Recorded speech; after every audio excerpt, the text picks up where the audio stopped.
የምትለው ነገር ካለ እስቲ ነው ከዚህ የምለው ማለት ነው። ይሄንን ማረጋችን ብቻዬን አይደለም ያው እዚህ እናገር ልጁን ስለሌለ ማለት ነው።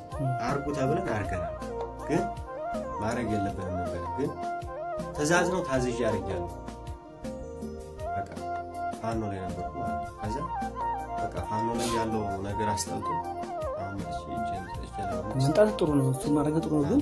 ግን ይሄ የራስህ ወገን ራስህ ወንድም የራስህ ወንድም እንደው ጥላት እንኳን ተዋግቶ የተማረከም እንደዛ ይደረግም አይደለም። ተውናዝ ወንድም የራስህ ወንድም የት ነው ሀገር? አንተ ሸዋ የማን ይባል ነው? መሀል ሜዳ እዛ የነበሩ ጋር ነበር መጀመሪያ አዲስ በክረምት ነበር እዛ አዲስ ገብቼ ወገሬ የሚባል ቦታ አለ። አይ እናውቀዋለን፣ እዛ ነበር እኛ ስለምናውቀው በዛ ገባሁ። ተከትለናቸው ነው ዞረን በዚህ መጣ ነው እኛ እዛው ነበር። ከዛ እርስ በርስ ካሰግድ ጋር ውጊያ ነበር። እናውቃለን። እርስ በርስ አንወጋም ብዬ አሰግድ ጋር አይደለም ደሳሌ ጋር ነው። አሰግድ ከመያዙ በፊት